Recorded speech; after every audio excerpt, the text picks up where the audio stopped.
Up all my time, and you're welcome to the committee. Representative from Bank of Ireland here earlier said that the majority of distressed mortgages in their bank are tracker mortgages. Is that the situation in yours? The performance of our tracker mortgages versus our variable rate mortgages is exactly the same. So the percentage that are in arrears, regardless of whether they're on the higher rate or the lower rate, are the same. In terms of the mix of the portfolio, 70%, just over 70% of our portfolio is trackable. But the performance in terms of arrears is exactly the same. Are you working then proactively, or do you have a policy to get more of your customer base off tracker mortgages? Are they dragging you down? There's no doubt that tracker mortgages are a drag on the industry as a whole in terms of financial performance. The reality is that the cost of funding to banks, including Ulster Bank, is higher than the base rate that those loans are benchmarked off. But right now, we're looking at whether there are solutions that we may be able to offer customers that may be better than trackers. For example, interest rates are very low right now. Is it better to offer a customer a 5 or 10 year fixed rate loan, for example? Now, we haven't come to any conclusion on that. We are looking at various options, but we'll look at it on a case-by-case benefit. And it has to be something that the customer would want to enter into, and that there is a benefit to the customer as well. As a result of which, I mean, because the tracker mortgages are dragging, in your words, being a drag on your situation, does that mean that there's extra pain being front-loaded on those and different types of mortgage? No, on the variable rate mortgages, we look at, all our lending facilities for that matter, we look at them on a product-by-product basis, and we assess the product based on the risk that we're taking, the potential credit losses, and also look at what may generate a reasonable return. So right now our variable rate mortgages are at 4.5%. But that reflects the cost of funding to the bank, the operational costs, as well as any potential credit losses that come through on that portfolio as well. And I think that's at this stage, again, compared to other markets, it's a reasonable spread. I got two very different answers from AIB and Bank of Ireland when I asked about the potential for an increase in the variable interest rate in the next year. One person said couldn't really foresee it. One person said, Bank of Ireland said he wouldn't rule it out. What would you feel? I think it depends on two things. One, as to what happens to the cost of funds over that period. So if the cost of deposits rises, then I would expect that the rate could rise. And I think the other key factor is what happens in terms of ongoing credit losses. So we believe right now that clearly steps that have been taken with the Code of Conduct for Mortgage Arrears and for changes to the Dunn ruling have clearly helped banks in their ability to collect on loans and arrears and so on. But if those tools hadn't been there, then I think it's likely that arrears could have continued to stay elevated, and therefore the cost of those mortgages could have gone up. But that aside, right now, I think the key determinant for us is what happens to cost of funds over the next 12 months. Okay. But you will be engaging with those in tracker mortgages. They can expect maybe contact from you with a range of products that you think maybe more favourable to them, or in your... I think we're sort of differentiating between, if a customer is on a tracker mortgage and wants to move for family reasons, we're going to look to find opportunities to make that possible. Yes. If a customer is on a tracker mortgage and has no desire to move, I don't think there's many options we have to do anything other than live with that.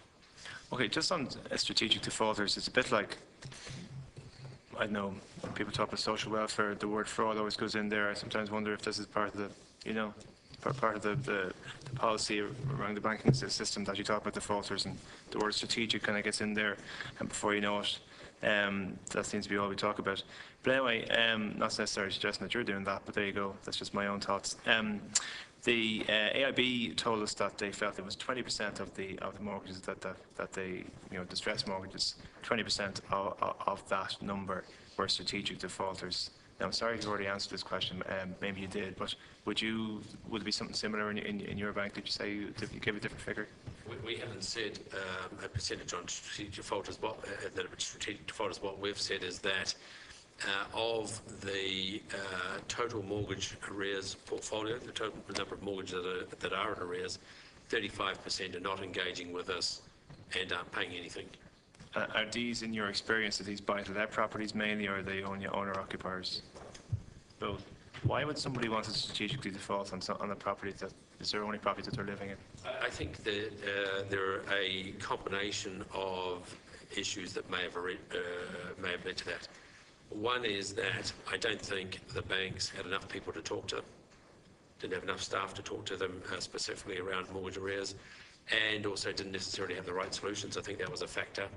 Then you add on the delays in resolving the CCMA, then the Dunn ruling, and just the talk about default.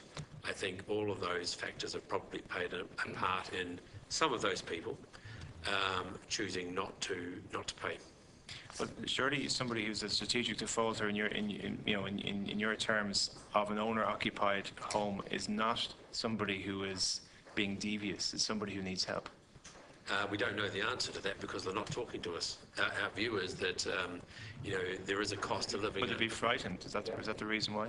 There may be an element of those, but we encourage and actively try to encourage all of our customers in arrears to talk to us, because we are able to come up with solutions, as we have done for many thousands of customers already. Well, the strategic defaulting is a problem as identified by yourself, and if somebody is frightened to deal with a bank and is an owner-occupier, let's say, just that category of people, surely you would have some imaginative ways of dealing with that situation. Well, we've tried to contact them, call them, and so on, many different ways to try to get them engaged, and to date they haven't, which leads us at this stage to using the legal process, which we would rather not do, by the way, but some of those customers haven't responded to any other form as of yet. What we have found is that as we've started that process, already 20% of those customers have started to engage with us and coming to some sort of arrangement. The reason I'm saying is because when some people start throwing out sort of terminology like strategic defaulters, what goes into somebody's mind is an image of somebody who has a wide portfolio and is just playing the system and is trying to outfox the bank and all the rest of it, and is not playing ball. But we possibly have somebody who's terrified of hearing the phone ring. That's why we've said that we're focused on the fact that there's 35% of customers who are in arrears who have chosen either not to pay or not engage, either not paying or not engaging with us. As to the reasons for that, whether they've chosen to strategically default, they're afraid, or some other reason, we don't know the answer to that yet because they haven't engaged with us to enable us to clarify that. Okay. I just want to ask you two very quick questions, if I can. One on the link between mortgage arrears and unemployment. Would you accept that lots of mortgages just shouldn't have been given out? In hindsight, I think that's true, yes.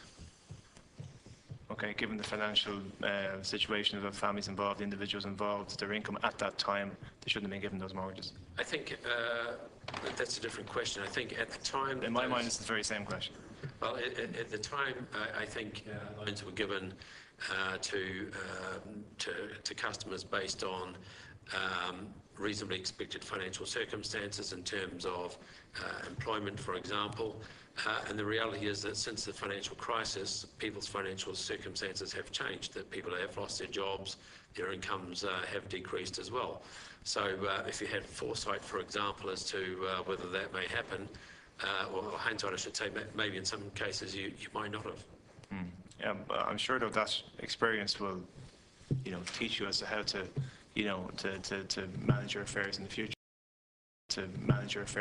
You never go back to that kind of practice ever again. I think that's correct. I mean, there are a number of examples where I don't think the market as a whole would or should go back to, for example, loans in excess of 90% loan-to-value ratio, things like tracker mortgages, as an example, just a couple, but there are others as well. I would assume these things are written up in 9-foot letters down the side of a wall somewhere in Ulster Bank.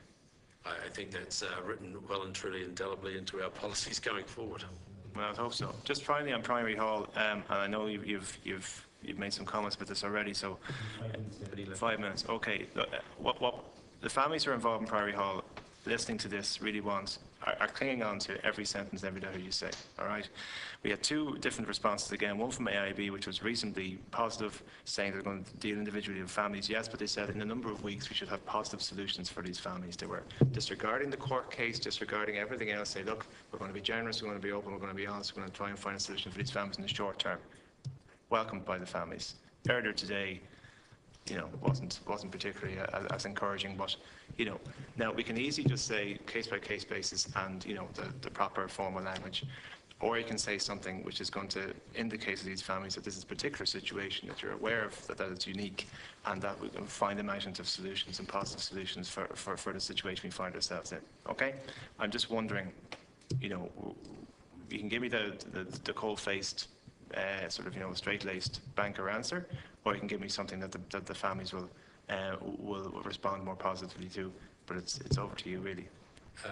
I've made my comments, Deputy, that we are working with our customers who have properties in Priority Hall, and we are working with them on a case-by-case basis. I don't think there's a blanket solution to individuals in that development, just as there isn't a blanket solution to any other customers that are experiencing financial difficulty. But you feel you can be imaginative? I think we'll look at each case on a case-by-case basis. And you think you would be led by what other banks do? I think we'll look at each case on a case-by-case basis.